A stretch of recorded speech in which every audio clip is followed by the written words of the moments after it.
ચાલો આજે એક એવી સફર પર નીકળીએ, એક એવી ગાથા સાંભળીએ જે સાબિત કરે છે કે સપનાને કોઈ સીમાડા નથી નડતા. આ કહાણી છે એક એવા છોકરાની જેણે અખબાર વેચવાથી શરૂઆત કરી અને દેશના સૌથી ઊંચા પદ સુધી પહોંચ્યો. જરા વિચારો, એક નાનકડું શહેર, એવું શહેર જ્યાં દરેક સવાર એક નવો સંઘર્ષ લઈને આવે, અને ત્યાં મોટા મોટા સપના જોવા એ તો જાણે દિવસે તારા ગણવા જેવું હતું.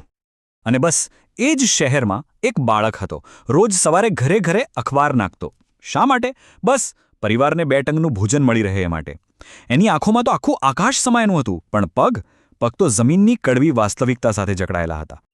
પણ પછી એ જ બાળક મોટો થઈને ક્યાં પહોંચ્યો ખબર છે? સીધો ભારતના રાષ્ટ્રપતિ પદ પર.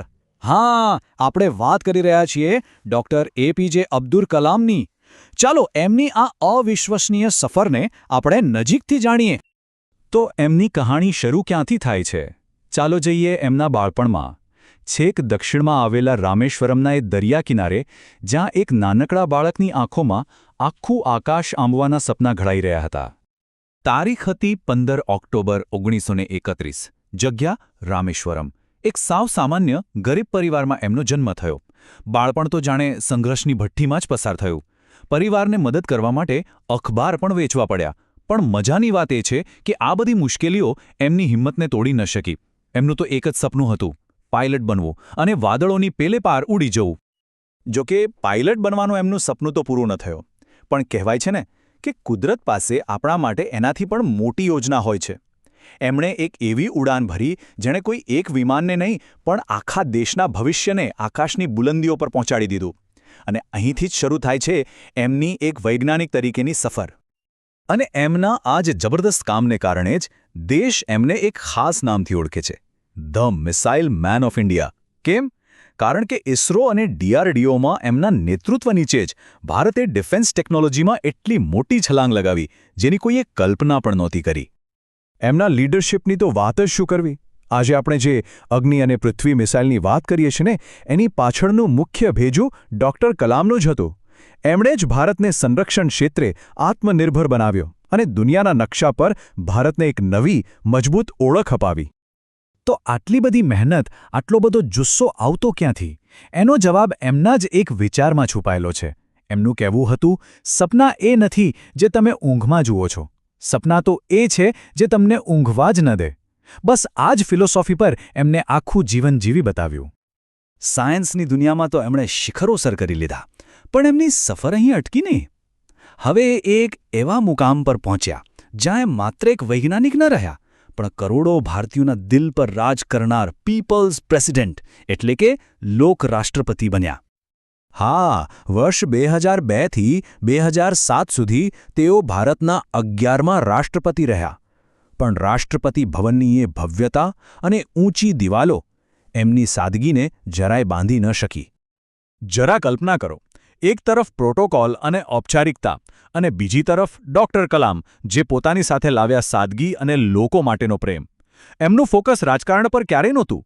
એમનું ધ્યાન તો હંમેશા દેશના ભવિષ્ય પર, એટલે કે યુવાનો અને એમના શિક્ષણ પર રહ્યું. અને એટલે જ તો એ માત્ર રાષ્ટ્રપતિ નહીં પણ સૌના માટે એક પ્રેરણા બની ગયા. હવે રાષ્ટ્રપતિ પદ છોડ્યા પછી સામાન્ય રીતે લોકો શું કરે? આરામ. પણ ડૉક્ટર કલામ જુદી માટીના હતા. એમની સફર તો ચાલુ જ રહી.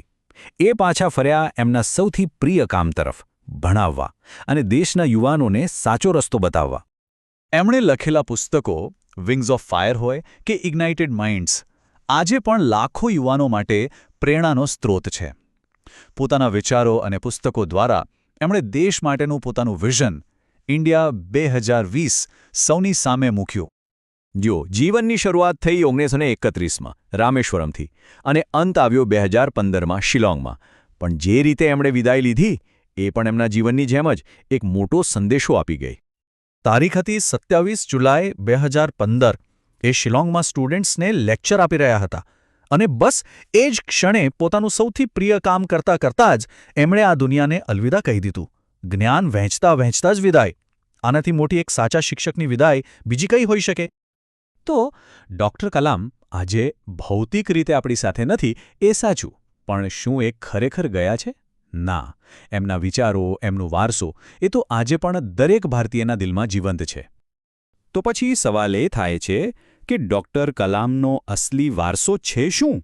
શું એ મિસાઇલો છે જે દેશની રક્ષા કરે છે, કે પછી રાષ્ટ્રપતિ પદની ગરિમા, કે પછી કંઈક એનાથી પણ ઘણું વધારે, ઘણું ઊંડું છે? એમનો સાચો વારસો છે એ સપના જે એમણે કરોડો યુવાનોની આંખોમાં રોપ્યા છે. એમનો વારસો છે એ વિશ્વાસ કે એક સામાન્યમાં સામાન્ય માણસ પણ કંઈક અસાધારણ કરી શકે છે. અને જ્યાં સુધી આ સપના જીવંત રહેશે ને, ત્યાં સુધી ડૉક્ટર કલામ હંમેશા અમર રહેશે.